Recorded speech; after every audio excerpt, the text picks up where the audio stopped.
Do you still carry around cards, or are you an Apple Pay person? Well, here's the thing. So I'm trying to convert to be Apple Pay. And I went into, what is it, Erewhon? Yeah. I went there the other day and I was like, I'm going in with my Apple Pay. Fuck it. This shit wouldn't even work. Really? Yep. I was hot. A lady had to pay for my stuff for me.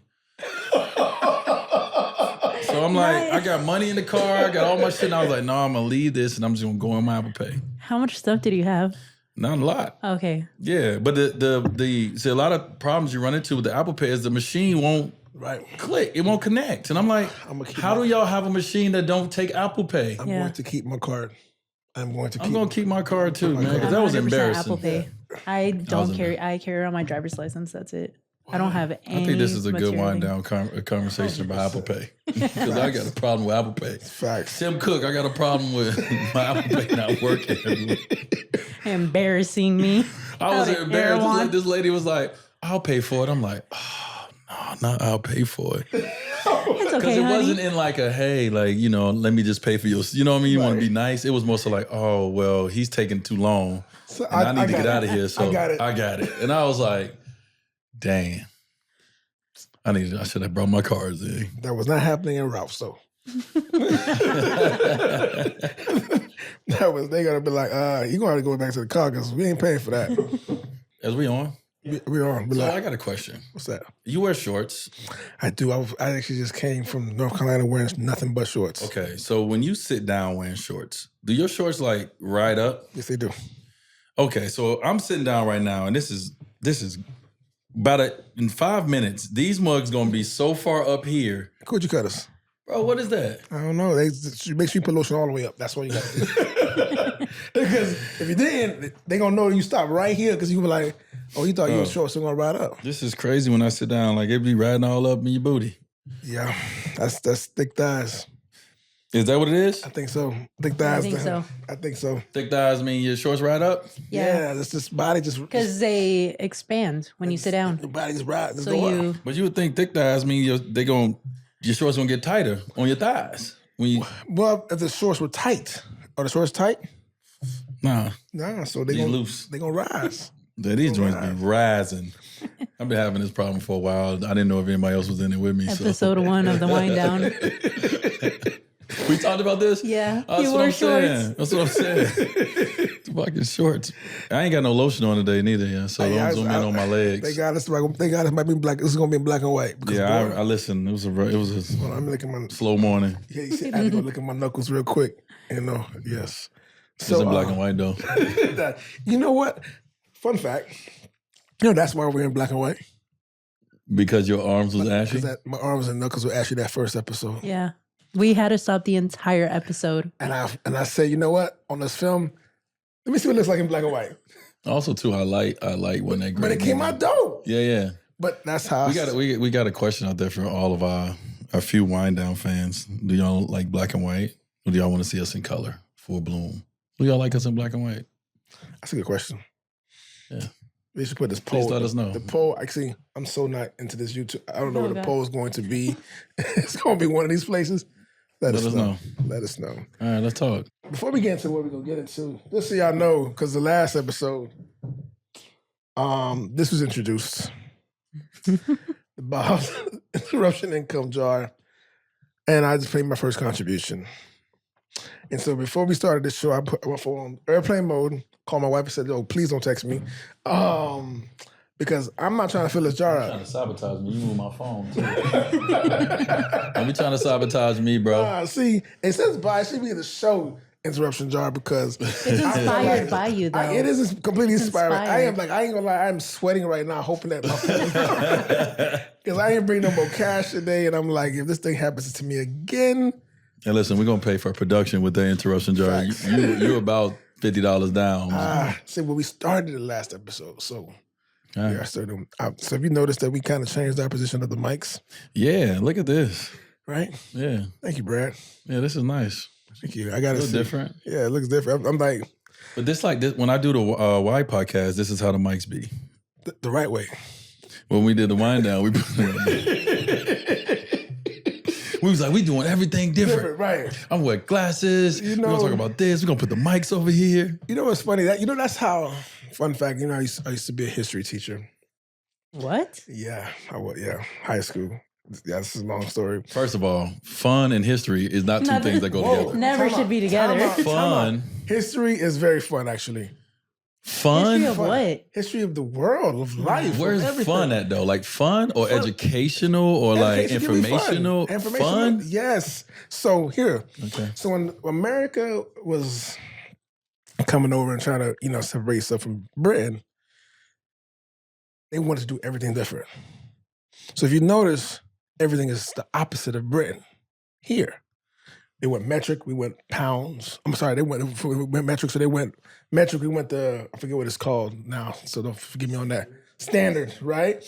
But they go, they do, everything is different. They drive on the other side of the road as us. Everything is different because we want it to be different.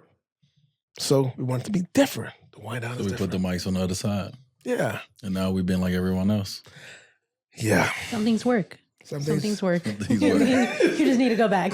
Because my voice sometimes, I ain't a screamer. I lose my voice pretty quickly sometimes. Bro, I mean, you and me both with yours. Ah, man. Bro. Yours already ain't that strong. Like, and then when it go, it's just like. This sounds just like that. Yeah. So, shout out to your shirt, Karina. Right? Legacy Skate Night. Shout out to the Wrights, D. Wright and Mia Wright. Okay. They got a skate night. I see you representing for the family. I love it. I ain't got no shirt though. What's up, Wrights? Love y'all. I need to talk to them about that. I didn't know there was a skate night. I mean, I've been invited to the skate. I guess you got to go to the skate night to get the T-shirt. I get it. My bad, so y'all. You get invited, but you don't go? I went one year, and it was so far. Like, it ain't just skating rinks. I think I might have went once then. Now that you said that, because I do remember being far. Yeah, I'm like, I'm not driving an hour to do. I can't even skate. I can't either. I mean either. But I went to support. Had to go support. Yeah, I went to support it once, and I'm trying to get back out. Okay. But now you did the player side. Now you're on the business side. You're part owner of a team now. But I heard about this new big TV deal, like a bunch of billions of dollars. Yeah, a couple Billies. What does that necessarily mean for everybody? Like, for those who don't know. It mean money in the bag, baby. That's a lot of money. Well, yeah, I mean, okay, so what it means for the players is obviously salaries are going to go up. Wow. Right? Like, I'm sure they're going to figure out a way to not give everybody their money right away, but over the course of time, percentage it up where, over these next few years, once the deal is done, maybe it raises 10% this year, another 10% the next year. The last collective bargaining agreement, or the last TV deal, the players got it. So that's why the salaries went up quickly. I remember that. They didn't slowly do it because we were on the player side like, nah, don't give me mine now. I think going forward, they would do that. It's going to be so much money in the pot. And so it allows more money for everyone to do more things, right?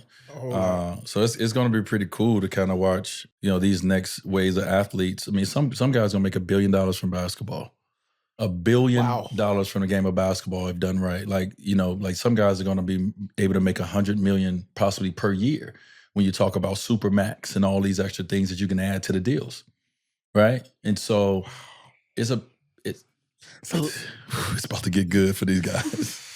So now, how does it help the teams and owners? Like, we clearly know how it helps the players. Well, everyone is revenue sharing, so it goes in the pot for everyone. Oh, so the owners get money too. Well, I mean, yeah. Like, so let's look at it right now, right? Let's break it down and say, and I started learning some of this stuff when I got to the other side, right? And just learning that everybody, it's a certain amount of money that goes to each team, right? And we all share in the revenue. So the revenue, let's say the TV deal is $5 billion, right? It's supposed to be more than that, but everyone is going to share in that $5 billion, right? Everyone's going to get their money. And everyone has the amount that they got to pay, each player, so forth and so on. So, yeah, it raises the pot for everyone. It gives everyone more opportunities, more cash, more of this to dig into, not just the players. Right. It gives the organization more money as well to dig into, to do more things. You got to think about the organization. You got to make sure that the stadium stays up and running good. They got to make sure the players' locker rooms, and it's a lot of other expenses that goes to this out to ownership outside of just the coolness of, I own a team. Was all the expenses that come with it. And so you need money in the pot to do that. So right now, you get some markets like a New York or LA, they probably don't have to do as much as a Detroit or Utah to get more money in the pot, right? Like we got to do more in Utah to get more money in the pot so we can do more things. And that's how you do season tickets, or how what are you doing on the Concord level, or how you selling certain sponsorship packages or whatever to be able to get more money than what the NBA gave you. So let's say the NBA gave you $250 million for the year. Well, you got to pay players, you got to pay coaches, you got to pay staff, you got to pay all that stuff out of that 250. So now with the new deal, that rises.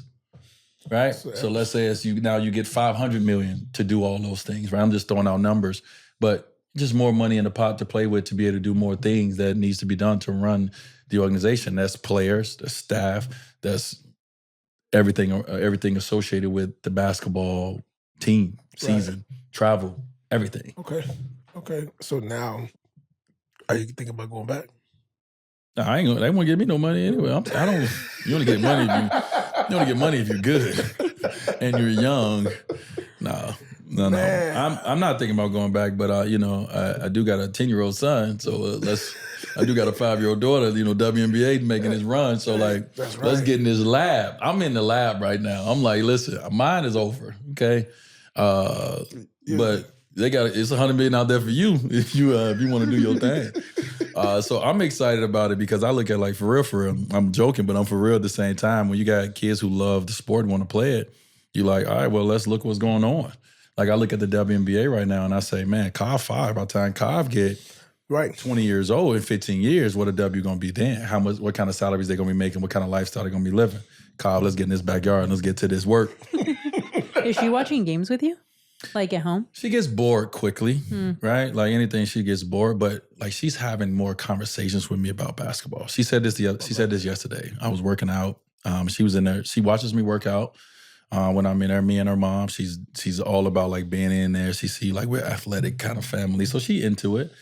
And she said, Dad, you know what was cool? She said that girl, because she's still trying to figure out their names. She said that girl had Barbie on her shoe.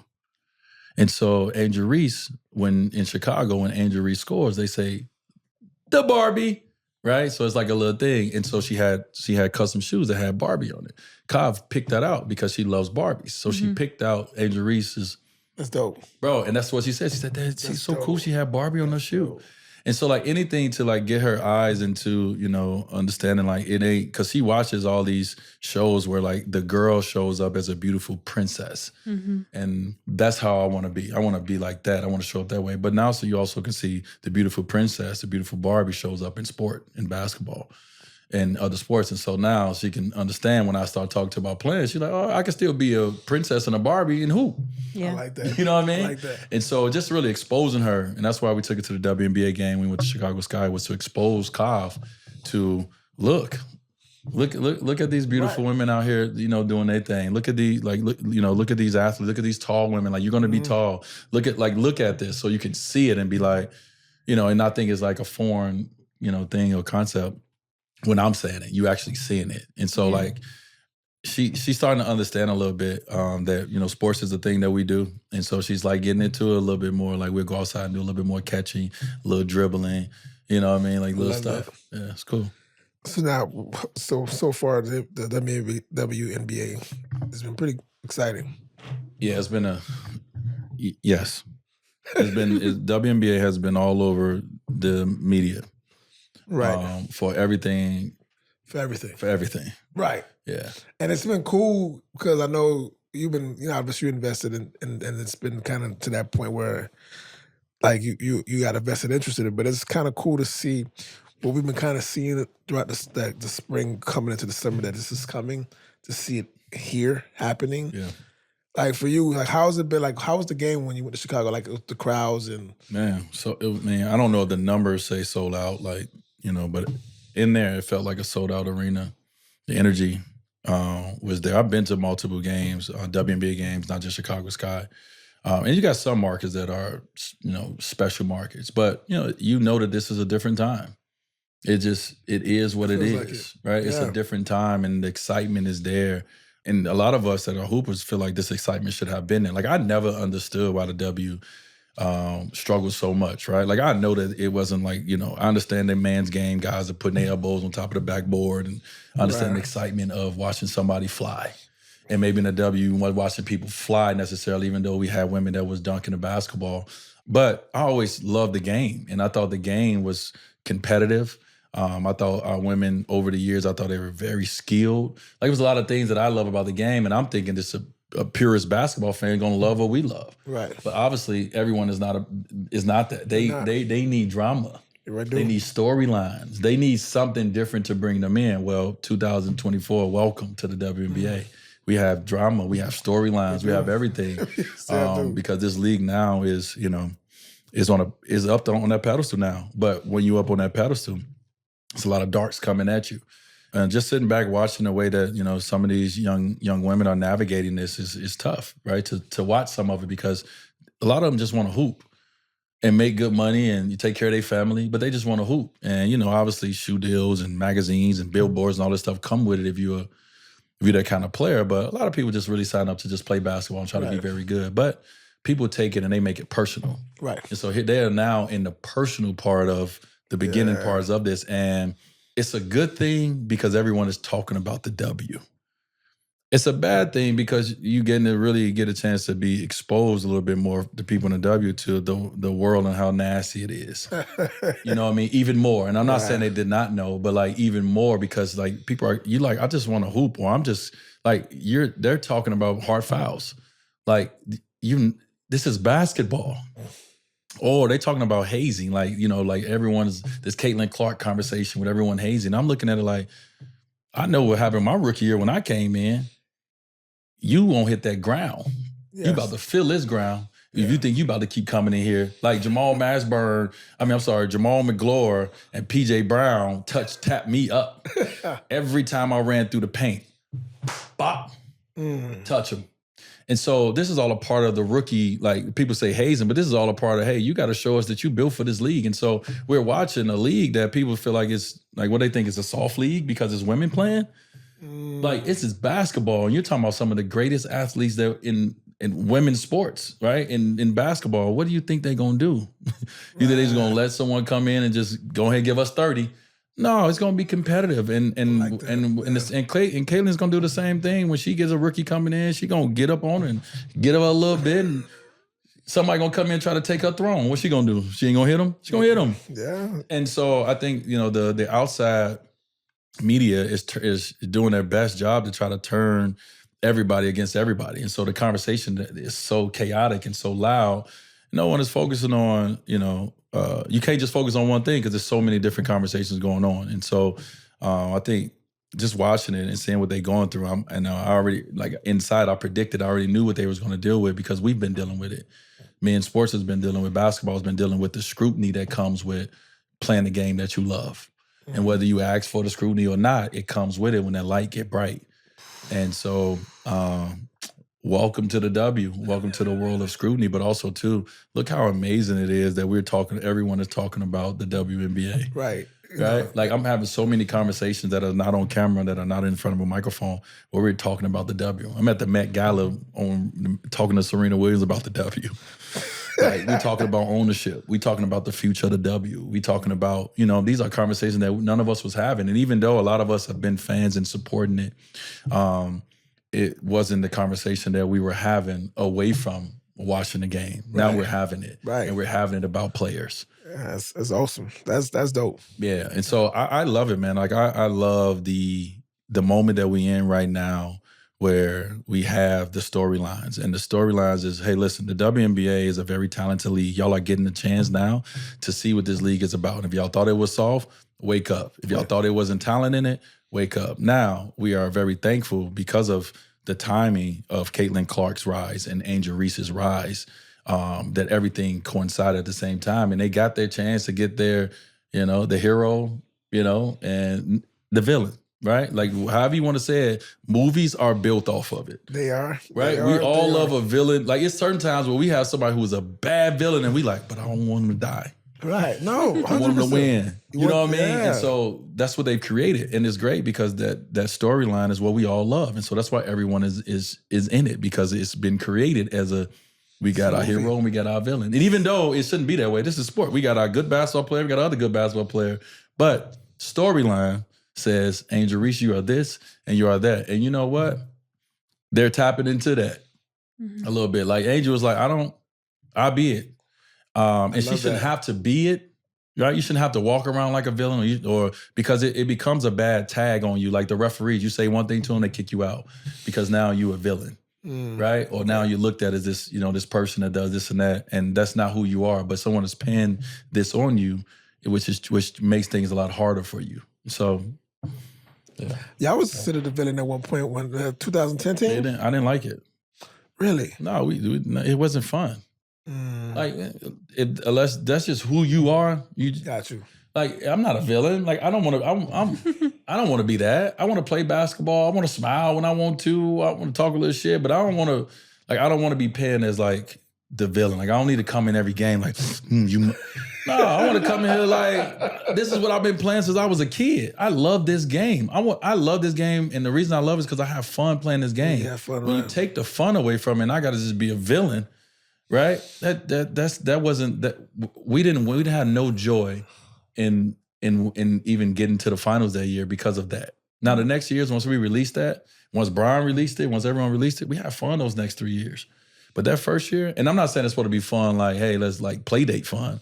I'm talking about fun and enjoying the game of basketball the way that you love it as a kid. Right? Like those moments where I'm throwing lobs to my guy, that's fun. Right. But the moments where you out there and you in Cleveland and everybody looking at you and calling your mama, all her name and being the villains, that ain't fun. We don't. I guess because I wasn't the villain, I just was watching the villain and I loved being from Miami. I ain't gonna lie. I wanted that team to win so bad. Because you gotta understand, from a kid from Miami with the Hurricanes and like that thing, like we come, Hurricanes a whole different beast. Yeah, we come from that place where we want to be hated. Like we love being hated and want to win. Although I'm not necessarily a Hurricane fan, forgive me. But that Miami nature of like us against everybody, we really embody that. So for us, we wanted that. But I get I'm not playing that. I'm not having to hear somebody call my mama out their name like that. I'm not having to experience that. I'm sure that's not that fun. But I'm going to tell you right now, as a fan, I wanted y'all to win. Because I'm going to tell you right now, we were finna talk cash. Well, that was the thing. Shit. We was going to talk cash shit.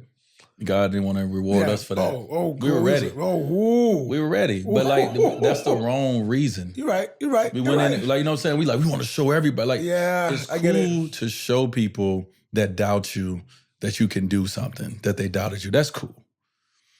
I think the coolest thing is when you show yourself. That's the coolest thing, honestly.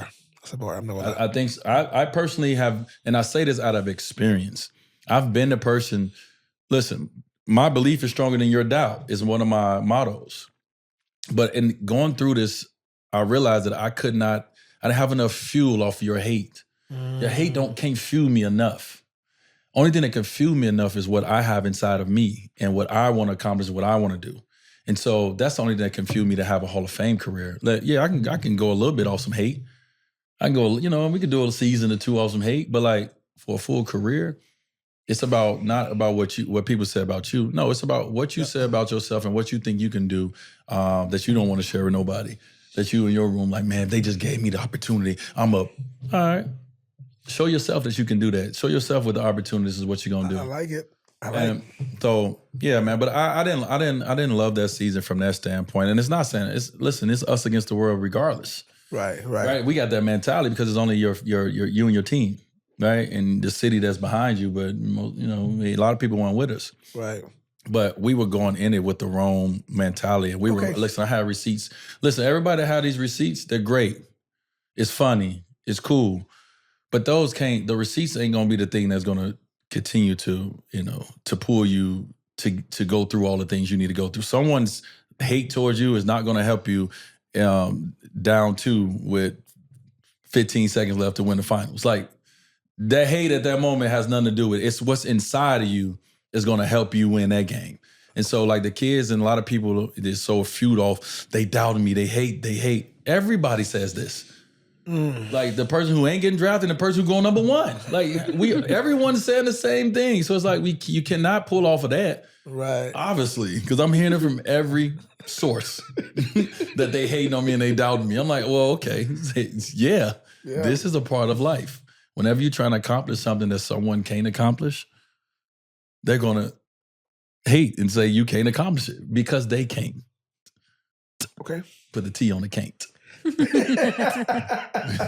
Can't. Yo, I like that, man. That was, you haven't changed my opinion, but you probably swayed it a little bit. Let me take my phone to see. Is this? Does this count? No, I'm checking my phone because I said I have to be a parent.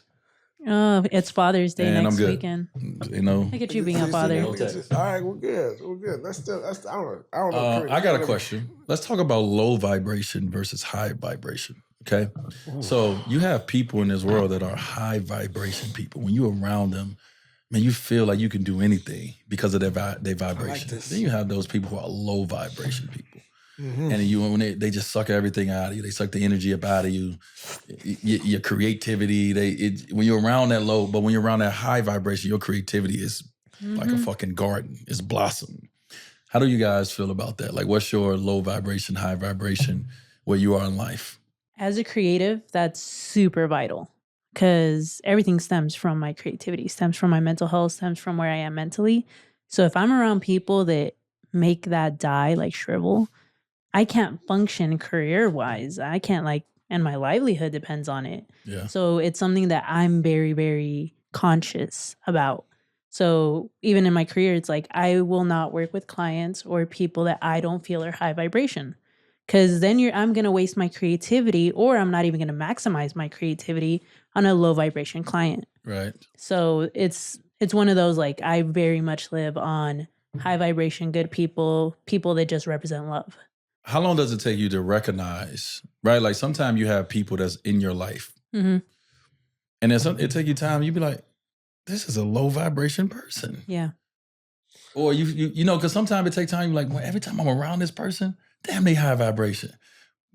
How long does it take you to recognize that in your space of not even just clients, like people in your life that, you know, just period. Yeah. How long does it take for you to decide, or to recognize the low vibration versus the high vibration of the individual? I give it time because I have grace for the season that they may be in. Because a person might be a high vibration person, but they're in a really bad season that they might just be low vibration. That was a bar. That's a bar. You're right. That was a bar. It's a bar. Great. That is, look at you, Karina. Go ahead. Because my question was, and I guess you kind of help answer that a little bit, is that how do you know if someone's high vibration or low vibration? Like, let's say you think somebody's high vibration, but someone else say low vibration and vice versa. Well, I'm just talking about you. We all have different relationships, but like, you know, when you're around somebody and you walk away, every time you walk away from being in their presence or being around them or talking to them, you feel the vibe. You feel up. You feel more creative. You feel you can do more. You know, I mean, you get with them and it's like, yo, you got all these crazy ideas because y'all so creative. Y'all around each other. Y'all bringing this high vibration where you feel like you can do anything around these people. Then you got some people who got that low vibration where you feel like you can't do nothing around them. Anything you say it goes the opposite way. It's like, you know what I mean? And so like, I just asked the question because I was in just moments where I'm like, I've been in situations where I'm with high vibration people and I love it because I'm high vibration. Right. And I'm creative and I need that. And I'm not, if I was a low vibration person, maybe I would need low vibration. But when I'm around low vibes, I feel it immediately. Now, it just sucks when it's someone who may be a low vibration person, but may not be someone you can just stop answering their text messages or not work with them as well. So that's what I mean. Like, how do you handle when there's somebody who may be a brother, maybe a parent, maybe a significant other, maybe a best friend, maybe a lifetime child. friendship. Yeah, like how do you handle that? Their low vibration, and you know, like, man, I don't know how I would. That's a great question because I think for me, I try my hardest to be around people who I feel good around. Yeah. Right. All acquaintances, all relationships, from personal to business. In my personal opinion, I like to be around people that I feel like that I feel like I haven't brought me down, right? But I never looked at it as far as giving people grace in the season that they're in, because I've seen people go from high to low in my life and vice versa. But I think for myself, I have to be around, because my energy, like I've always been considered like a happy guy. Like people say, "Oh man, Bob is never down," and that's just how I've always been. You can see it when you walk in the room and people like, Bob. Yeah, that's high vibration, right? So immediately. That's just how I've always been. So I gravitate towards that, and then sometimes there's some instances, like you're right. There's some people that you can't avoid being around. That's the complete opposite. In those situations, it sucks because you do feel the effect a lot of times after the fact, but you do feel it, and it's something I hate to say it, like, let's say, not my situation, I don't want to put my wife out there, like, but let's say my wife is on a low vibration at that moment, right? She's having a low vibration week. And I'm on a high vibration, and we still gotta be together. We got kids, we got life, we got all life be lifing.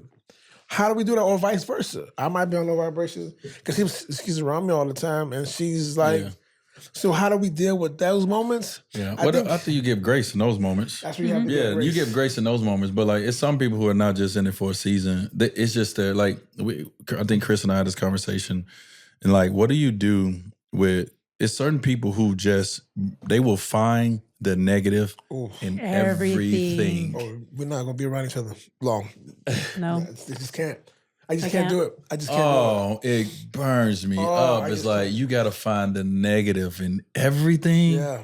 I won't even let a problem be a problem. I try to just find solutions. Right. So it's like when somebody just presents things that aren't even problems as problems. Right. Like, I can't. Right. Someone that's an energy sucker, I just cannot.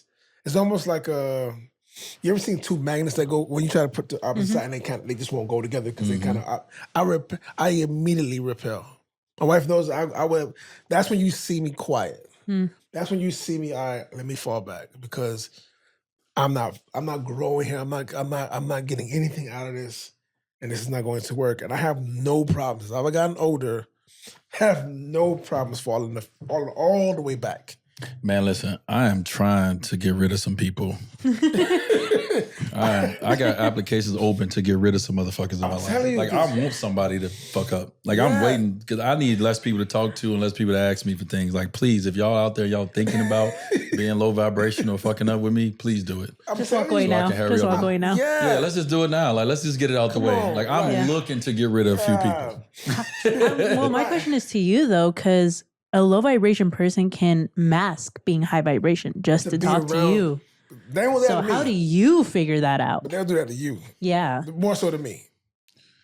Well, I mean, yeah. I think, of course, we all play characters, right? Like, everyone plays a role, depending on who you're in front of.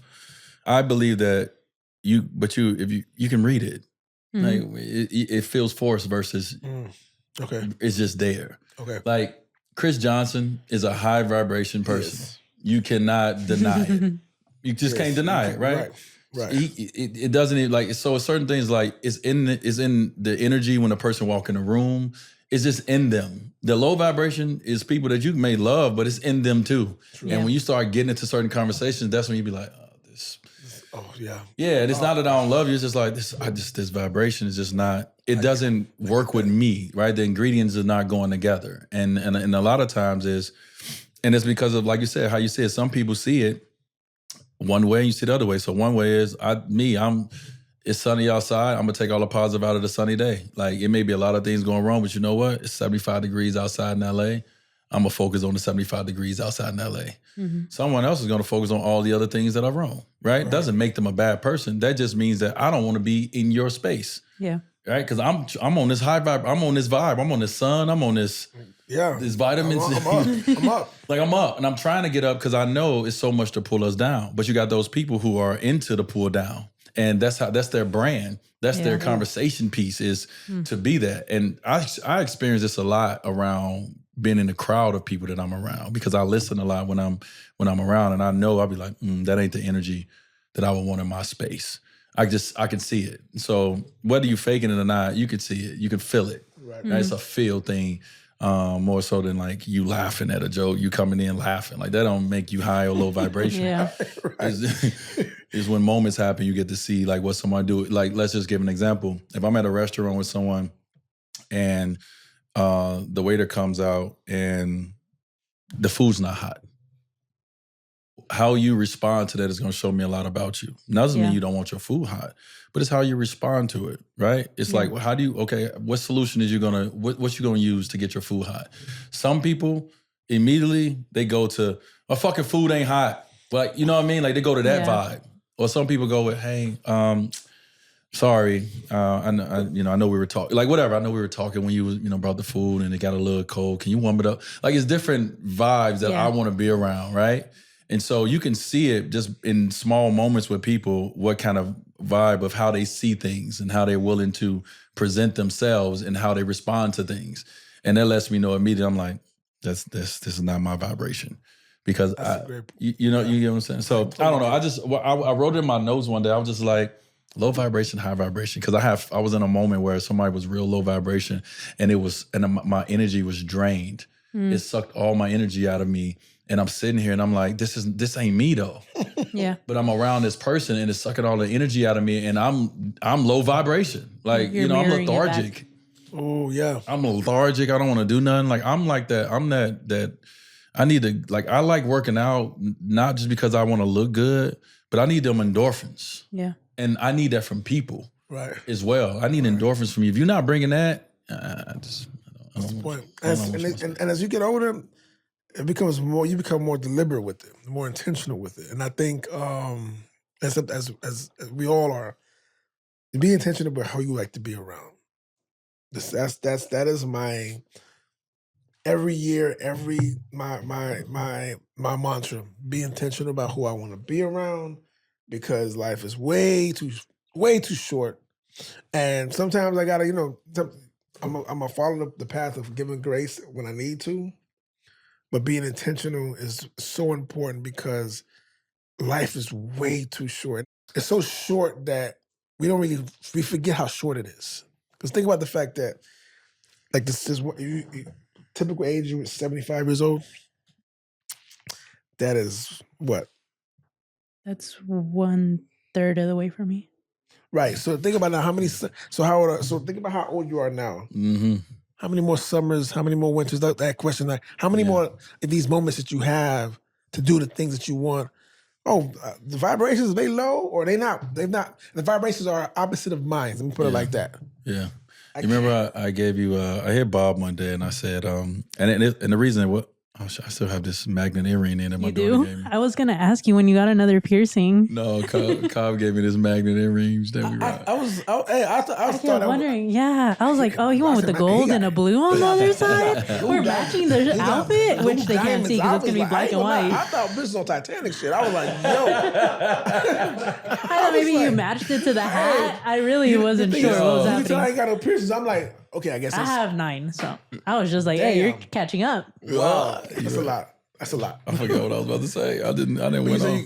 You sent me, you called me or you texted me. Oh yeah, I had hit Bob and this was and the reason was because I was going through a lot at the time, and I don't know if you remember me asking this question, but I said, Bob, if you was to go to the doctor today and doc said, hey Bob, you got 1 week to live, would you do tomorrow different? Yeah. Would you do that week different? And the answer for everyone is yes. So why are you not doing it like that, period, regardless? And so for me, it changed the way that I did things. When just that simple concept of if I have a week left, how am I going to approach that week? What do I want to accomplish? What I want to do? What's important for me, right? Mm-hmm. And then it allowed me to go out and be like, yo, I don't know if I have a week. Yeah. So that mentality to get up and get to it and do it, and it's not just work. This is time with this person, time with that person, stuff that you've been pushing off. Let me go do that now because you don't know if you have a week or so. And so I posed that question because like that's crazy how we are as people. Like we get up and we take advantage of so many days is just taken advantage of. It's not really purposeful. It's not really intentional. But if you had 1 week to live and you knew all you had as a week, I bet you those 7 days be intentional. Oh, so intentional. So why we don't focus, why we don't go with that mentality, knowing we don't even know when it's up for us. It ain't like I'm like sitting here like, yeah, bro, at 97 is when I'm coming, when I'm going home. Yeah. I have no idea. So I can't keep wasting hours, minutes, moments because of that. And so that was just kind of the conversation we had. And it was just like, for me, it was just a turn of me thinking about how I wanted to approach 2024 and like how I wanted to get to my work or how I wanted to get to my time with my people and myself. It was more so like, I need you to approach it like you got a week to live. So make sure that every day is impactful for what you need that day to be and be intentional in each day because, brother, you may have a week. Right. Yeah. You made vision boards at the beginning of this year. Yeah. You're halfway through the year. Have any of them come true or any, like you said, 2024, I'm being more intentional. Yeah. Have you been more intentional or is there something that you're like, yeah, for the second half, I'm going to have to change this or I didn't keep up with this? No, I'm just, So I look at my vision board often that I made. And I made more than one. I do more than one vision board, but I'm pretty I'm good at the halfway point of what I wanted 2024 to look like. Like obviously it's going to be some more things that's going to happen that's not going to be on my vision board that I'm going to add. But the things I wanted to be intentional about, I've been intentional about those things. And like the little things like, I would like to do, I don't know, let's just say, I want to watch. Like I got a lot of watches on my vision board. And then you see, I'm like, okay, I wore Cartier to the Met Gala. Okay, we built this relationship with Cartier. Like maybe that part of my vision board is built into the Cartier relationship. Who knows? But it's other intentional things like showing up for yourself, traveling to China, doing certain things. Like certain things I put on my vision board that I wanted to do. 6 months in, I'm looking and I just went in June 1st was my wake up in the morning, kind of go through my vision board 6 months from the last time I did it. It was just my check off. Right. It's like our guys like check in. Like we gotta, and we talk about this, is doing a better job as men of checking in on each other, checking in on someone's dreams, pushing them and making sure that they're living up to their expectations of what they wrote down or what they said for themselves, checking up on each other's health, checking up are you going to get checkups? Are you know what I mean? Like being really intentional about the relationships that you have that are precious to you is what I've tried to be intentional about in this year so far. And so I think I've done a good job in 6 months, but I know, these next 6, like, I guess I got some other things on my vision board I want to accomplish, but also too, like, it's going to be some things that's going to come that ain't on my vision board that I'm looking forward to as well, the unknown. So I had one of my homeboys hit me up. It was during the week, and he texted me. He was like, yo, man, he gave me a long text, and like you said, we had to check up on each other as men. I had a friend of mine who called and texted me like, yo, his neighbor killed herself. Literally jumped off a building, just killed herself. And he was like, yo, I was just with them last week. Mm-hmm. And you just never know. And you just never know what someone's going through, right? And I try to, as far as my intentionality, is that a word? Mm-hmm. Hopefully. Good. English is my single language. I shouldn't be the one that says yes. Yeah, definitely. Being super intentional about the fact of me checking on the people that I know or I'm connected to. Mm-hmm. Because he hit me, was like, yo, he texted me, he's like, yo, man, I just want to tell you that I love you, I'm proud of you, I'm happy with the man you become and all these things. I just want to make sure that I reach out to all the people that I know, because I don't want to say this to you and one of us is not here. Yeah. And you didn't know. So, and I was like, yo, I appreciate it. I called last one now.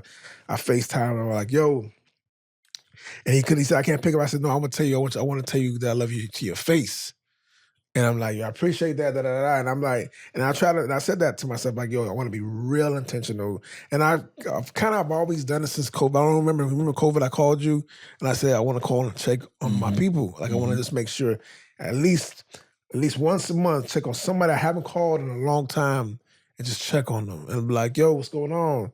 How you doing? And it's like, and that's something that's being very intense. That's where my intentionality is right now. Is making sure, especially with the fellas, specifically because I feel like as men we don't do it as much as we should. We don't do it, and a lot of people don't have a lot of men don't have a lot of people who check up on them. Correct. You know what I mean? And so I remember you said that, and that's one thing I've been trying to be intentional with as well. Like even guys in the league, and it's like, It's just checking in on them a little bit. Young guys are struggling, maybe young guys are doing this and well that I have any relationships with is making sure throughout the years you just check in. Right. Hey, how you doing? How's your heart? How's your mind? Yeah. Right. And that's something that like people don't do a lot because, you know, obviously social media paint this picture that life is great for everyone. But we all know that that's just, you know, that's social media has become a mask for life, in a sense. But yeah, just really being intentional. It's been a big part of 2024. Yep. In all the ways. I have a question for you guys as men. So I work with student athletes, middle school to high school, but it's mainly boys basketball. What I do mental health check-ins, anytime after a game or in between, whenever I see them, I'm like 1 to 10, how are you mentally? And they're like, oh, I'm a 7. It's like, okay, why are you 7? It's like, oh, this, or like I'm a 6, I haven't been able to play. It's like, okay, that can affect you. It's like, what are the questions to ask young men? Like, what are the things that you guys wish you guys would have been asked when you were younger? Because I know it's easier. One, I'm a female, so it's just I'm already more emotionally inclined. I'm more nurturing, but they do have that pressure from parents to play at a high level. They have pressure from coaches, other players, or even an injury, having to deal with that. So I try to go for their mental, their emotional side. Yeah. But I want to know, like, as men, how can I pour into a young man as a female? Yeah, I mean, I think that's great what you just said. Right. I think the thing is, especially as I would say, like whether a young man or whether you're older man, I think what a lot of us share in common is like it's crazy to say because you know we can all go back and forth on who got it better, right? Mm-hmm. Do men got it better? Do women got it better? Whatever the case may be. But I think what a lot of us struggle with is like it's a lot of times where I feel like my place is set in the world to only do these X amount of things, to be a protector and provider. And that's not all you are, and that's not all you just want to be. But some people just put certain things on you. But no one checks in. Just check in on you. Really, it's like, you know, I got a lot of people who reach out to me who need things from me, and you know, they call me and get to the fake part of it, and then be like, "Hey, so I need." Mm-hmm. But along the way, you want somebody to reach out to you and just how's your heart, how's your mind. You know what I mean? And just allow me to express what that is. I think a biggest thing is giving them that platform just to ask them a question so they can feel that someone cares. Yeah. Because a lot of times as a man, you feel like, man, nobody cares what I'm dealing with or what I'm going through. Nobody want to hear it. And it's a lot of times no one does. Right. And sometimes you got to know that. And you got to be like, you know what? Like, that's not my role in this. And it's fine. But I'm just saying, like, when you get an opportunity, when I get an opportunity, when you get an opportunity, it's really just giving someone, you know, that platform when you actually care. It's like, you know how you ask people questions, it's a throwaway question. You be like, hey, how you doing? You really don't want nobody to tell you how they doing. You want them to be like, I'm doing good. And you can move on with the conversation. Yeah. Right. But when you be like, hey, how you doing? They be like, well, her foot's just passed away. And it just go from there. And you sitting there like, I didn't really care. Yeah. Right? I'm real shit. No, like, it's a lot of times you ask people questions, you be like, Daddy, I just wanted you to say I'm good so I can say, oh, I'm good, and we can move on. Like, you know, we just moving, at the bar. Right. I don't want to know that Foots, your cat, just passed away. But so it's really like creating that platform in that sense with young men is just really asking them, you know, how's their mind? How's their heart? And I think from those like simple questions, they're going to give you something else that they want to, that, you know, maybe you can help them. But I don't think no one asks, no one cares. You know what I mean? So they probably don't even know how to respond to it because no one's never really asked, how's your heart? Yeah. How's your mind? Yeah, it took a couple of them a few times of me asking for them to finally actually be honest. Yeah. And you know what I would say to do or something to try, and something that I've been intentional even now trying, something I do now, which is I know when I call, let's say I call like a business. Mm-hmm. And I'm like, hey, how you doing? I say, hello, how are you? I will not say anything until they say something back. And I know it's uncomfortable for them sometimes. They'll be like, oh, no, I'm good. And I'm like, and I do that specifically so that, listen, I didn't ask you that just to say nothing. I asked you that because I really wanted to say, you just tell me how you are, how you doing. And it's the funniest thing is every time I do it now, people will literally just stop me like, oh, you actually waiting for me to respond. Okay, oh, I'm doing good. I'm doing so I think actually waiting for the response. Yeah. And being like, I'm actively listening and waiting for you to tell me how you're doing. Because I think people think that people don't really care or they just saying this to say it. Or I didn't really realize that you wanted to really hear what I had to say. Yeah. So you wait. I think be patient and just wait. I got asked my son yesterday. I saw my oldest when I was in North Carolina and I asked him, so how are you? I said, are you happy? He's like, and I was like, no. I said, no. Are you happy? Mm-hmm. And he's like, I'm happy-ish. He tells me. And I'm like, well, what does that even mean? I said, so what can make you happier? Mm-hmm. And he goes, well, I'm good. You know, he was telling me about a job situation, and I'm like, I said, but are you happy? And he's like, I guess. I said, listen, I'm always asking if you're happy, and it's gonna change from one day to the next. I'm always asking if you're happy. How are you? Because I want to know. Yeah. For real, not for fake, for real. And then that's kind of and we build on top of that. And that, to me, I think is something that we as kids or as people, we need to do with each other. Yeah. I think for me, anytime I do the, hey, how are you? Everybody assumes small talk, but I'm like, no, I think I'm like slightly, one, a very loving person and I want to know, and two, kind of nosy and I want to know. Right. I'm like, hey, what's up? Hey, how's your life? Like, I'm so curious. Yes, I want to know. I'm nosy too. I ain't gonna lie. I'm low-key nosy too. I'll say curious. We'll go with curious. Curious sounds a little bit better than nosy. I'm cool being nosy. I'm cool with it. You know, June is Men's Health Month. Yes, I only know because it's a lot of my team tells me certain things that need to be posted, or it's so many cookie month, cookie week, cookie day. I can't keep up with everything, but right. Men's wellness, because we got to post some stuff about some conversation we had about men's wellness. Hence our post that we did recently with my dad about health, about men health a little bit. So yes. When was your last checkup? My last checkup was like physically checkup, or because you can do the telehealth as well. Oh, no, You're talking about the actual last physical? Yeah, physical. Was right before the new year, so 6 months ago. Okay, and then was that something? Well, I guess since you played, you kind of always had to kind of really. Well, when I played, we had to have physicals every year, and it's obviously different things you can do. But yeah, we have physicals every year, and so that was the thing when I retired. First of all, we went into pandemic right away. But second of all, I didn't have any, primary care out here in Los Angeles. And so I had to find that, right? Find someone you're comfortable with to take care of your primary. And then from there, I had to get back into the rhythm of, taking care of my body in that way of seeing it. So that's what I did.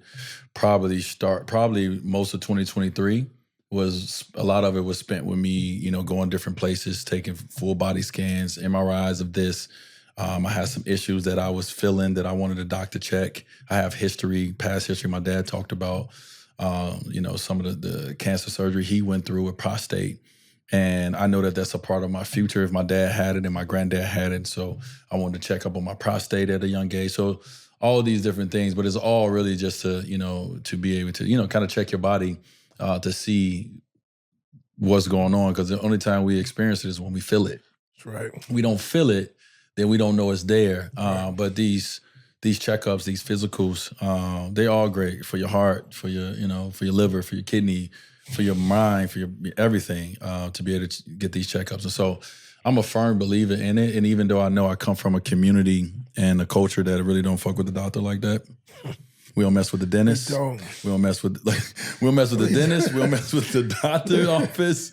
There's a couple things that we don't mess with, and a lot of cultures don't mess with neither. But health is something that as you get past your 20s and you get past your 30s and you start reaching these 40s and these 50s and so forth and so on, you got to turn that eye to your health, to what's going on inside your body. And so I've been on my health journey for now like 2 years. When I turned 40. I was like, all right, you're grown up now. Now you're grown up at 40. You're an adult. I need you to be an adult. And the first thing was to not be scared to go check and see what's going on inside your body, because, no one wants to go in and see anything and then they have to do something, that they don't want to do or wasn't expected to do. Right. And so I think that's a part of it. And also too, So I started my journey at 40. So the last 2 years has really been a lot of, whether I'm actually physically going to do it, but also too, I've done many telehealth as well. I've done many blood tests as well, so they can, kind of get in and see what's going on in my system through my blood, which is different than what you see in the MRI, which is different. All these different parts of what it's going to show.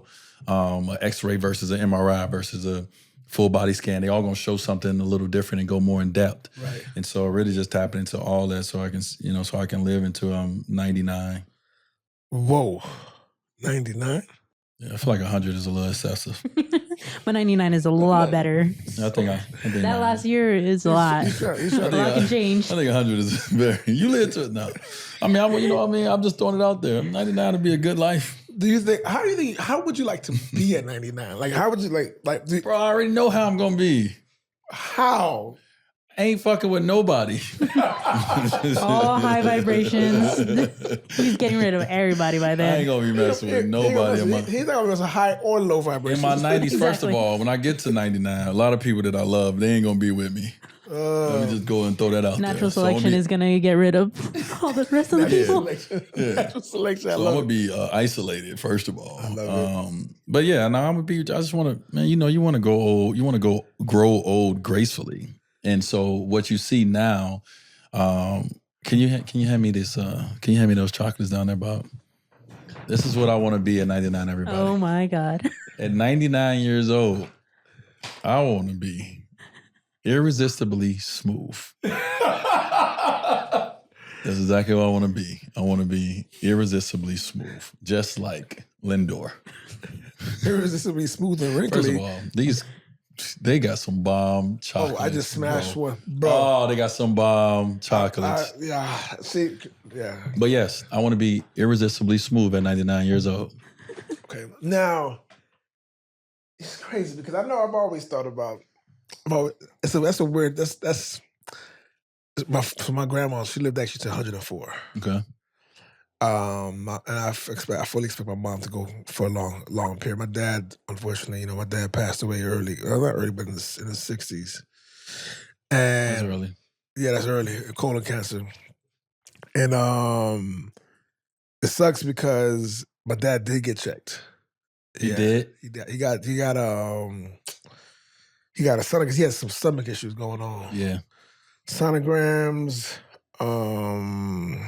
some other stuff, and he on ultrasounds, and he went I think 2 or 3 times, and it was like, no, we don't know. It wasn't really nothing. It wasn't what it was until he went the final time, and it was like, oh, you got stage 4 colon cancer. And we were like, how the fuck? How'd you go from, oh, I got stomach pain, we don't see anything on the ultrasound, to that? Mm. And I was, man, and I say that to say this. I think the fears, specifically for the African American community and the Black community, where with the doctors and stuff like that, it's twofold. One part is that you get that one mindset, like, I'm not trying to. I don't want. If I'm gonna die, let me just die. I'm scared. Like, I don't want to know. I don't want to know I'm gonna die. I just want to just die. Yeah. Then you got the other part that they feel like that I will go and I will get stuff checked, but they're not gonna take care of me the right way. Yeah. And that could be a financial thing, could be a bunch of different reasons, right? Yeah. And so that's the part that we got to deal with, as far as like the Black community, Black and brown community that we deal with, right?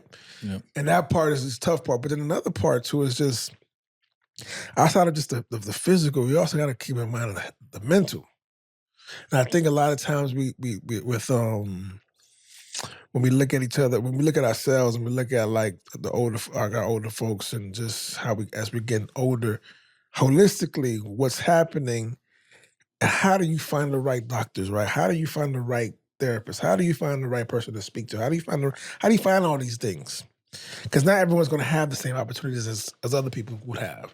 Like, and that's, how much should I invest in, or how much should I worry about? Like, like, I remember you said about the full body scan. I said, you know what? I want to do a full body scan. And I know right now they not cheap. But I'm like, but if I do it and I find something, let me find it early instead of late. Right? And so those are things that are always constantly happening. But I think of normalizing the conversation with each other, with people that you know, like your friends, we normalize it. I think the fact that you and I are talking about it got me thinking, you know what? It's worth it. It's worth it to do, but also worth it to make sure I find somebody good. Make sure somebody finds somebody that knows what they're doing. It's tough, man, because I just take this morning, right? I worked out this morning. I got mirrors all around my gym. And you know how it is when you work out, you do one ab, you think you got a six-pack, right? You know, you're looking, or whatever it is, you think you swole because you didn't lift a couple weights. But we are so focused on what our exterior looks like. Like, you ever get done with a haircut and the barber give you the mirror and you checking your shit out? So when you go to the doctor, we don't ask enough questions. We don't put enough onus on them to do their job. You got to understand something, and especially when it comes to doctors, is a lot of shit has been changing a lot with all this, care, Medicare, healthcare, whatever it is when it comes to that. And so a lot of doctors, they only getting paid by how many clients they're seeing, right? Like they're only making real money by how many clients they're seeing. So their job is to get you in and get you out. True. And so if you're not coming in there with being educational about your history of your family, if you're not coming and asking real questions or know what you need for your body, it becomes harder because they just gonna get you out of there. Right. And so I think a lot of it is as much effort and time you take on, on all of this, what everyone sees, that same effort and time needs to be taken on what's going on the inside, because it is a lot of people out here who cannot afford healthcare in the way that, others can afford healthcare. Right. But in the midst of that, is also a lot of people out here who can't afford other things that people have, but they still find ways to make it look good, right? Still, I can't afford the clothes you got, but I can still find my ways to make sure. So you can still find ways to know what's going on in your body, to know that the only way of curing something is not just medicine and not just surgery. It's the what you eat. It's understanding holistic medicine. It's a lot of different ways out here for you to try to learn more about your body, go get educated a little bit more about the body and what's going on in the inside. And so I just say that to say, like, I know it's hard, but we're talking about our life. We're talking about our health. We're talking about our bodies. We're talking about we're talking about the most important part of all of this. The part. But what we focus on is the part that everyone sees. And we put this as the most important part, which is, is what you can view. We don't put what's inside the most important part. Just even like me, like I know, like when you're putting stuff in your body, like I know this ain't good. These 3 donuts I just ate tonight, that ain't. I know that. And it ain't even about the rolls that's gonna come up. It's about the sugar intake. Yeah, man. The bloodstream. Right? It's about all that. But like we just do it, but you can't see it. So you're like, let me get another donut. So I think most of anything is like you said, one, yes, we need to normalize the conversation around health. I think people has tried, and I think people do. But I think, ultimately you got to just put it on yourself and say, what are the most important things to me personally outside of, I ain't talking about like your family and all that. That's an extension. I'm talking about you, your personal being, your personal self. What is the most important thing? And, it has to be life. It has to be life. And it can't be, the most important thing can't be how my skin looks or what kind of haircut I get. It has to be how my heart pumps. It has to be how my kidneys function. It has to be what my liver's, you know what I mean? It has to be those things because that's the energy, that's the engine that is making everything run. Right. And so we just got to take it a little bit more serious and not, and not be surprised because we don't want to get knowledgeable about what's going on in our body. I think that's the biggest thing is it's scary. It's scary to know what's going on in the inside, right? Like I was afraid, and I'm still am. Sometimes when I go to the doctor, I'm like, what they about to say? What they about to try to cut out of me? You know what I'm saying? Like what kind of surgery is not, and so it's definitely scary. But once you've done it and you got on the other side, you can have these conversations. Like my dad can have these conversations about, going to get prostate cancer surgery. Yes, he's still alive and he's here. He could talk about that, but he also could talk about what he didn't do prior to that. And a lot of it wasn't that he didn't go to the doctor. It's that he didn't have the right, like you said that they did an ultrasound on Pops. Okay. So ultrasound not showing nothing, but I'm feeling something. So what else is it? Right. What else can I do? And so it's really going to those levels. And if you're going to pay the money for insurance, you're going to pay the money for all the healthcare and everything, you might as well utilize it 100%. The best way you can. And I just don't think that we've done a good job. Some of us, not all. A lot of people I know have not done a good job of utilizing all the services that are provided when it comes to your internal health care and what to know about it and then what to even do. Right. It's hard to be like, who do I call? Who do I see? A lot of people don't even, it's a lot of doctors that you like, what kind of ologist is that? You know what I mean? It's a lot of us are just not educated on that side of, the ball in a sense. And we need to get more educated on that side. But we're very educated on the side that you see. Facts, we are. I know my left eye lazy than a motherfucker. I know my toes look, you know what I mean? Like we're very educated on what we see, and we're so not educated on just the body in general. Like I said, like my dad talked about, to go through this space right now where we're having conversations with our doctors about genetic testing, right? I did my genetic testing. I realized that, it was something in my bloodstream that I had that came from my genetics. So now it's either my mom or my dad. So now we take their blood, we go through that process. Is it coming from you? Is it coming from mom? Now what's the effect of that, right? And a lot of times in Black men, obviously, prostate cancer is right. We high on that. We about 8 to 9 out of 10 on prostate. Probably Black man who is going to probably get prostate or be in that stage where you need to worry about prostate. And so it's understanding that and knowing that if you're a Black man, you should know that. You should know that prostate cancer it takes a lot of us out. Okay, and it's not just Black men. Obviously, it's other races as well, but very high in our group. So what are we doing? What are we doing to go and rectify that, knowing that that's one of the leading causes of death? Taking us out. Yeah, take us out, right? Prostate cancer, pancreatic cancer, like these certain things that What are we doing? Or we just waiting and hope that it don't take us out? And you know what I'm saying? And so it's a lot of waiting and hoping going on. Instead of saying, let me be proactive. And so I'm trying to be in a proactive stage. It's not just for me. Yes, I want to be around to my late 99, but also too, I got kids.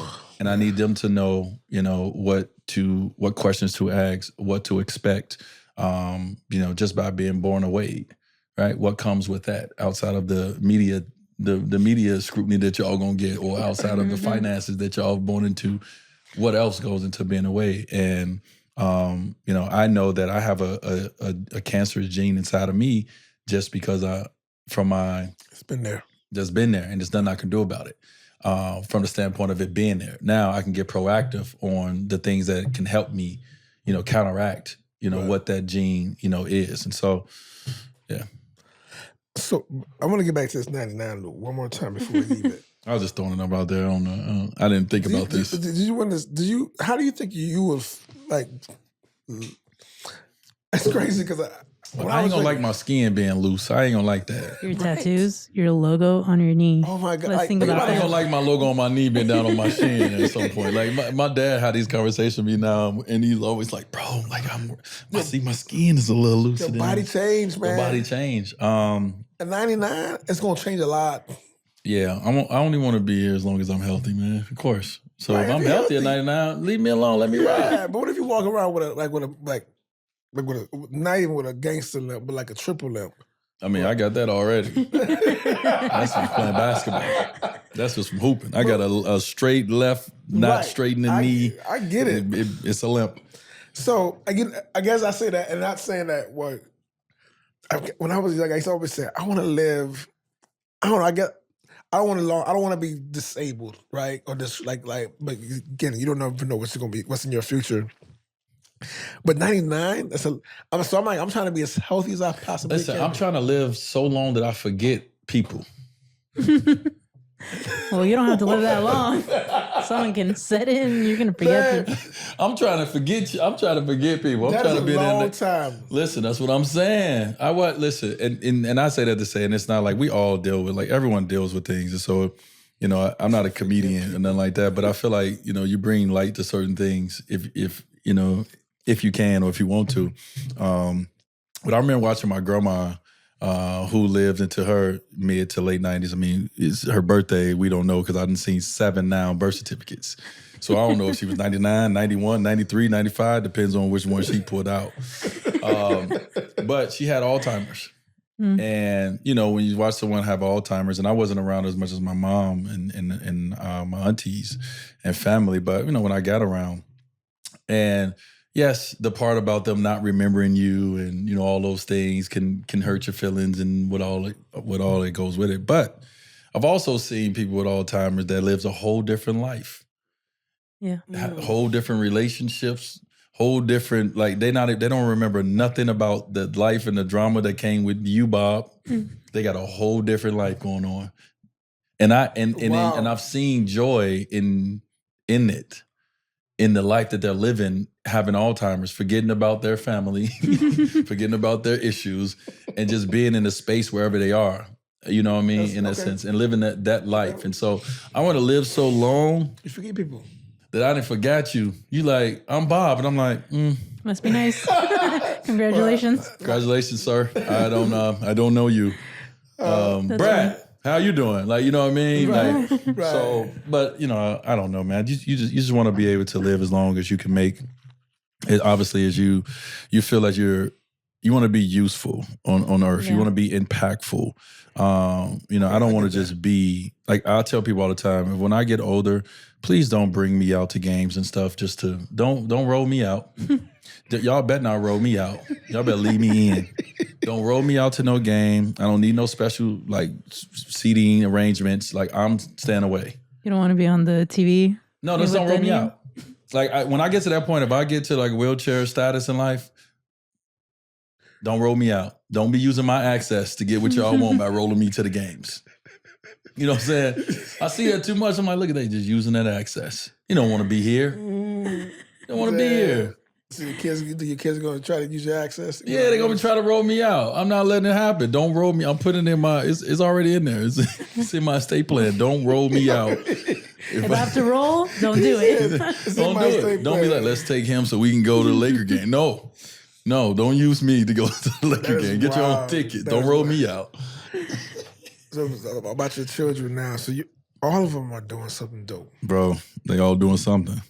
Right. You got Zaya chasing his dream. 22 years old. Still, Zaire's doing two things. He's chasing his basketball dreams and he's continuing to grow as a businessman. The one thing with Zaire is, you know, I tell him all the time is, I don't want to do this by myself. From the standpoint is, you know, weights. And so go have your fun. Go chase your dreams. But come on back and understand it's a place that you got to stand in. Right. And that's just being my firstborn. So you got to stand in place, you know, and it's really raising them and understanding business and everything that you're trying to build. And, you know, everything when we're talking about building Wade Enterprises and what that looks like, or building Wade Inc. and what that looks like, it don't look like just paying bills for now. It looks like longevity, right? Like the investments that you make now is investment that in 30 years. So, you know, you need someone right here that you trust and that understands the business, understand the family dynamics, understand the ethos of you and what you want to see. And so I look at Zia like, you know, at 22, you chasing your dreams, but at some point, you're going to be in China when I'm in UAE working, right? Like, you know what I mean? Like we're working together to build this. And so, you know, he's on that path. You know, Zaya's on her path of like school is everything for her. Her education is everything for her. But also she's growing up. She's 17 years old now. And so for me, I want to help bring purpose to my kids' lives. Like give them something.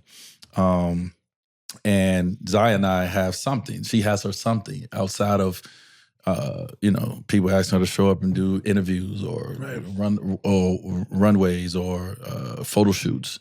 You know, now she has Translatable, which is her something. Zaire has Young DNA, which is his something. So, you know, I'm about providing these opportunities with my kids, being there with them, being a part of it. You know, with Zaire, Young DNA is one of the lines of Wade Studio. So Wade Studio is my new brand that we started that would do collabs with other brands. Young DNA is the first brand we did a collab with this year that will come out obviously pretty soon. So it's taking this IP that my kids have and it's been able to do something with it together.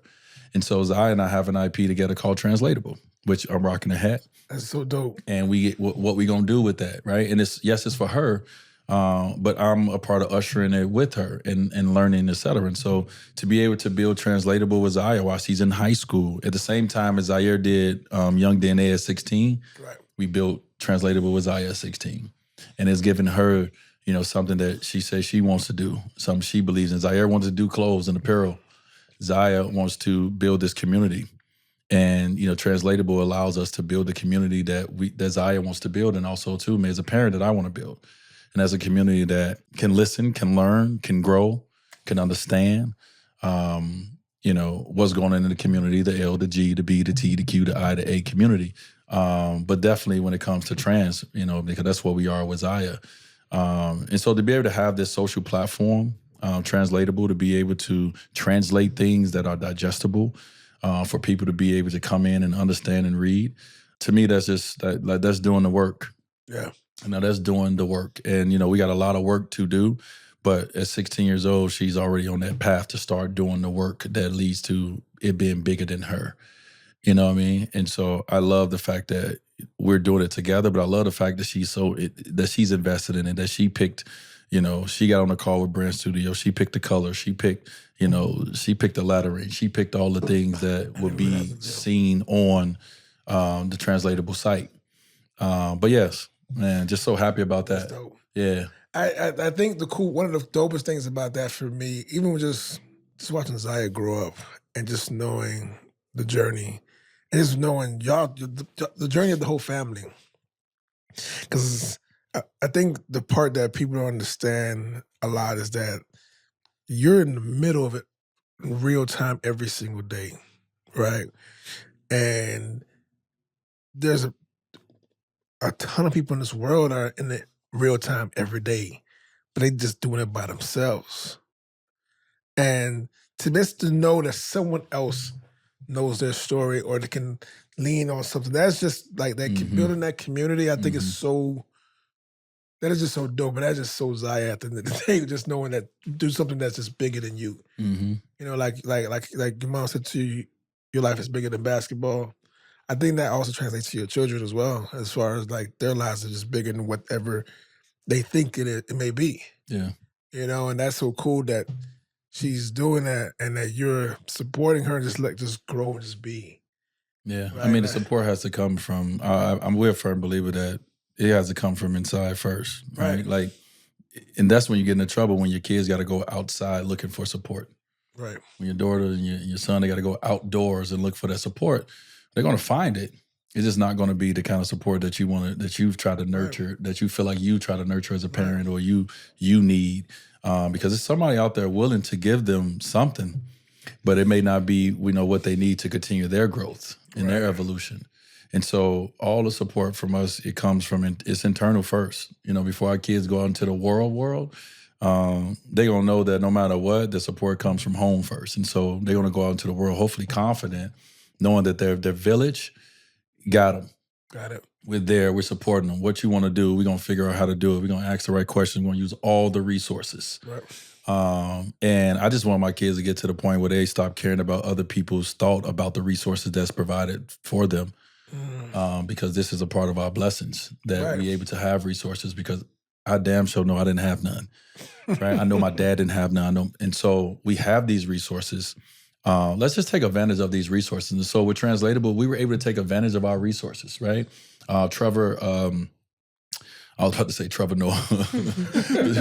The Trevor Project, Human Rights Campaign, we were able to reach out to them and say, hey, this is what we would love to do. Like, we have done things with Trevor Project. We've done stuff with GLAAD. We've done stuff with a lot of different people. And we were like, hey, we want to build this platform. We want to build this pamphlet in a sense. Can you guys support us? Can you guys help us? Can y'all, obviously push us in the right direction and all the things? And so we used the resources that we had to be able to help us build Translatable. Obviously with CAA Foundation as well. Shout out to, Hillary and Simone and everybody pitching in to make sure that we have all our resources to be able to do something that Zaya wants to do, and bringing it together and making it, something that is tangible. And like I said, something that's digestible for all of us. And this is not just for the community, a trans community, or, anyone in the LGBT plus community. This is for anyone who wants information and knowledge, who wants to learn, who wants to listen, who wants to, get to that space in life. And so hopefully we're able to build this out to where this be, kind of like that place where people go to learn things that they don't know about a community that they don't know. Yeah, man. So just doing stuff with your kids, man, for me, like I always tell people, like my life is, obviously I feel like the public feel like they own my life because they can comment on everything I do. Y'all don't. Y'all don't own my life. That's... No way. Yes. So you were carrying cash around, you said? Who's calling you? it ain't even somebody who called me. Like, it's not even a person who would call me. You gotta put $5 in there. Yeah. I ain't even got $5. We give change. Bruh. Dang! Yes. Oh. I thought that was your fault. At first I looked down. And I looked down. And I said, bro, this is the person who don't even call me. Fear in his eyes when he went. I was like this. Fuck. I said, oh, but that's not my phone. I'm holding mine. I was like, thank God it wasn't me. Ooh, wow. Okay, wow. Yeah. What a turn of events. What? I love it. Life come at you fast. Life come at you fast, man. Real fast. Oh, I love it. All right, what else we got? No, but we got to, let's forget about, let's not. I'm about to text him and go the fuck off. Never call me again. You never called me before. This number has never. This is a text relationship. Make them pay for it. They can Apple Pay you. That is crazy that someone just randomly just. Well, you know, there's not a person who. You wouldn't just you wouldn't just randomly do that, right? No, because you know who you text or you know who you call. Like this, that's. Put this right here, so I got to do more than 5. Now that you didn't just disrespected me and called me in the middle of the day like that, like I don't got a life. That's just disrespectful, bro. So, how has it been watching X's basketball journey? Oh, fucking comedy, bro. It's been funny watching X basketball journey because you forget that you sucked at some point. Like my dad would sit there and tell you. Remember my dad said he was terrible. He was terrible. I forget that because I've been good for a long time. I was good for a long time. So I forget the X stages of life when I couldn't dribble the basketball. You know, a part of me tried to remember that and sit back and just allow for his natural instincts and natural love and natural want to play basketball. Allow that to be in the front. But at the same time, understanding that, like, I gotta give him something. Like, I know the game. I can't just let him just out there willy-nilly follow butterflies. Like, lock in, dude. So it's gonna, I don't know. I'm on a different journey in my life with my kids because, like, my first set, I was busy all the time. I was in the NBA. I wasn't doing the training. I wasn't doing all that. Like, I have moments when I come home, but, like, I really wasn't in it. Right. But now let's go to the park. Let's go to the gym. Let's go in the backyard. And so I'm trying to learn like how to communicate what I know to them where it's digestible for them. Okay. And not put the expectations of greatness on them, which I won't do from that standpoint. But it's just things that like I know about the game that like I want to see them get like Xavier get better at. And what he cares about is different than what I care about. Once again, he just want to make a step back 3. Care about nothing else. I say, hey, what we gonna do today? We gonna make a 3. We gonna do anything else? We gonna dive on the fall for loose ball? We gonna shoot the gap? We gonna get some rebounds? We gonna screen? We gonna talk? We gonna do nothing but just make a 3? So, you know, man, it's that part of life that is kind of, you know, it's difficult because, you know, you don't remember when you was going through the learning stages. You just remember when you learned. Right. And so I gotta kind of go back and be like, oh man, okay, he don't know this. He don't know this. And so you gotta be patient. And so I'm trying to practice patience. Now, Xavier may have a whole different answer, but I think I'm doing a good job of practicing patience. Because he got my last name on back. And he wear number 3. And I'm like, bro, you can't be wearing number 3. You gonna wear number 3. I'll be telling him, hey, you gonna wear number 3. I'm gonna need you to play like you wear number 3. If not, go wear 14. And I'm not, shout out to Tyler Hero who wear 14. I just thought about that. I'm like, if not, go wear another number, bro. So we having those little discussions. Did you play like a 3 today? Did you play like number 3 today? Or did you play like number 99? Ooh, there we go. Ooh, and it ain't scoring. It's just, it's effort. I just, like, all I want to see with my kids is just effort. Because this may be your future. If it's already written. But it may not be. And if it's not, I need you to practice good habits of everything you're doing. So when you actually get to the things that are for you, you have the habits built in. And so right now with basketball, I think it's so much life lessons that's learned into basketball that a lot of parents are missing because everyone thinks that their kid is going to be the next number 1 draft pick. And you're not thinking about, you know what, basketball right now is just, at this age, at 10, it's just a tool to kind of teach you things and keep you on the right track. Right. Whether it's in school, whether it's at home, doing the right things, understanding how to communicate with people, understanding how to be a good teammate. What does that mean? Understanding how to follow directions. Like, it's a tool. until they get to a point where it become a little bit more serious. And so actually, this is his last summer of fun in basketball because now we're about to turn it up a little bit. Like AAU season starts next year. Travel now starts next year. Ooh. Playing with other guys that you don't know. Like a lot of, I feel like we should, that's an interruption. That should go on the interruption. Don't just say your phone ringing. You cough a lot too. That really be fucking up the audio. Did you just make up a whole rule?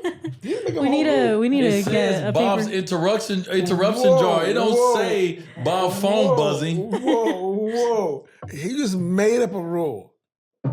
You saucy. We need to go ahead and ask the people what the rules are going to be. Salty had to put that we're going to put some rules in. You need to blame the person that called you. Right now, they literally stick a thorn on this ball right now. This is me. You just saw me. Like, I'm the kind of person, like, when I ain't home, I'm chilling. When I'm home, I'm that. Like, I'm the kind of person, I'm at home, walking around the backyard, I'm looking at the leaves and stuff on the ground. Like, why are these leaves on the ground? I get it. I'm telling you, I'll be like, why is it a goldfish in the couch? Like I'll be looking at every little thing. So right now I'm looking at every little thing, and the little thing is you interrupt with your coughs and all kind of stuff. It's interruption jar. That was one cough. First off. First of all, and second, from the last, we go back to the video that you made, Karina, was the phone. Yeah, because so if you're gonna add a new thing to it, no, it's interruption. If you're gonna add a new thing, if you're gonna add, it don't say Bob phone jar. It says Bob's interruption jar. Listen, but that is a new thing, a new clause. This is going everywhere with us, by the way. I'm taking this. This is going everywhere. I love it. But not AAU season coming up. I mean, AAU season next year. You said with AAU. So when Zaya and Dada started playing basketball, we started Wade Elite when they got to probably like 4th, 5th grade. And so we can put together an AU team, and kind of control how much they play, where they travel, and all this. So Xavier's AU team, my AU team with Xavier will be on, starts next year. As he gets to the age of, he'd be 12 next year. So he'd be 11 this year, and he'd be 11, 12 next year. And so we're at that time now where I'm like, well, okay, so if we're going to continue with basketball, the levels start to go up a little bit with how serious the game gets. He's still young, but it started getting a little bit more like, a little bit more serious. And so this is the last summer of like, go be bad. Because I need you to start now getting good. Are you going to be traveling with him too when he goes? Like, you going to be sometimes. Okay. Sometimes, but I won't be there all the time. I got a life outside of like travel season. Like I'll be doing a lot of stuff, but like there's going to be times where I'll be there. But it's time. It's just time. And so even with that, like it's a different level that will come from me knowing, because I know what travel season is about. Right. And he don't, his mom don't. And so it's on me to be able to give him the things that he's going to need to be successful in travel season. You better be able to play. You better be good at something. Right. You better be good at something. Right. Step back threes. He's practicing. Step back three. So if he's going to be good at step back threes, I'm going to need him get in the lab. I'm going to need to see these step back threes over and over and over. Like I'm about repetition. And so like I'm going to be on my kids a little bit more when it comes to if you say you want to do something, kind of how you're doing it. So Zaire kind of escaped a little bit because he was born and I just got drafted and I was off building. So he got to escape a little bit on the details of how I am. I'm such a detailed person that Kav and Xavier, I feel bad for. So what is Kav going to be? What is Kav thinking? She's hooping too? Well, she says she's hooping and playing volleyball and she says she's playing football. So she at least got until like 11 too to have fun with it, right? So she's 5 now, so another 5 years of fun. After that, have your fun. Then we move to the next. It's not like you ain't getting paid for this, right. But you got to move. It's stages, it's levels, right? And so we have fun for a while just to see how it is and see if we pick up on it. Like Zaya, Zaya didn't want to play. Right. So we seen that very early, right? So we was able to move that out the way. Well, at this age, at 10, Xavier saying he want to go to the NBA, saying he want to play. So at some point, you got to go to the next level, and then it'll be another level and another level, because before you know it, you're in high school. Now, before you know what I mean? And so right. High school at 14 years old, right? Oof. We going to be 12. Like, so about 12, we really especially when you think about what basketball is now, and basketball has become a country club. Every kid is training. Every kid is working. And so you're going to have to not get too far behind. And so you want them to love it now, enjoy it now, but understand like, hey, it's going to be a little bit more required of you as you continue to go on in this if you're trying to get to where you say you want to get to. Okay. All right. I'm with you on that. Yeah, that's it. Then I have, what's the last? Because I know it was Father's God damn it, man. Call me, man. I can't believe he called me. This is my last question on fatherhood. He's so mad. Was it worth it? No. Oh, I hate it. Wasn't worth the fine. It was not worth it. Couldn't text me that. Calling me. I love it. With your kids, how do you decide when to jump in? Jump in or let them live and learn on their own? Yeah. That's one of the tough parts as a parent who is not trying to control every moment and is not there to control every moment. I think I understand that. Like, yeah, I know I pay the bills, I know I'm pops and all that, but I also know I'm not there in all the moments to come in and just control everyone. And so, like I said, for me, you know, I ask questions to my kids, and at the ages they are, I allow them to say whatever answer, right, with the question I ask. And so once they say that, then now let's put the onus on you. My whole thing is getting to the space where my kids can run their own lives as soon as possible, right? Like that's just how I parent. Like if you see like Zaya 16, 17 now, she gone. She off. She's ready for college. We preparing her already for what's next. She's already on all emails. She's on calls. She's know how to put her team together. Like she know how to run her life in a sense, right? When it comes to organization, when it comes to money, when it comes to saving, she's already got that. I didn't have it. I got out there and had to figure that shit out. And so I'm all about that. And so my biggest thing is, you know, I kind of talk to my kids and like, it's like I always tell you, ain't no Santa Claus with me. You know what I mean? Like the conversation we have is just is real human conversations. Like this is what we're gonna experience. And so I like to listen to them and kind of see what they say, what they want to do, or what they want to eat, or what they this and that. And it's like, all right, so now the onus on you. You want to eat chicken nuggets? I'm gonna go get them. Now eat them, right? Don't get them and leave 5.5 of them in the box. Right, like put this onus on you. So you wanted these, so like you know, I'm just using the chicken nuggets as an example.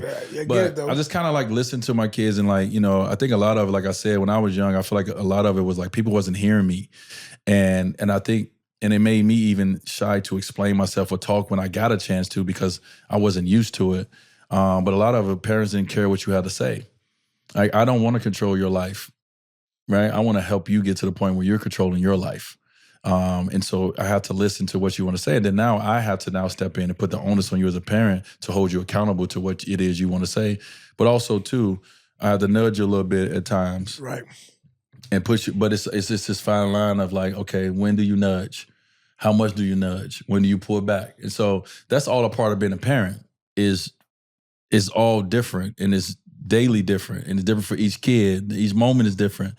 And so I try to be present in the moments when I'm with my kids, because that's where, you know, that's the most important thing. If I get 2 hours with Xavier and I'm present for 2 hours, that's better than getting a week with him not being present.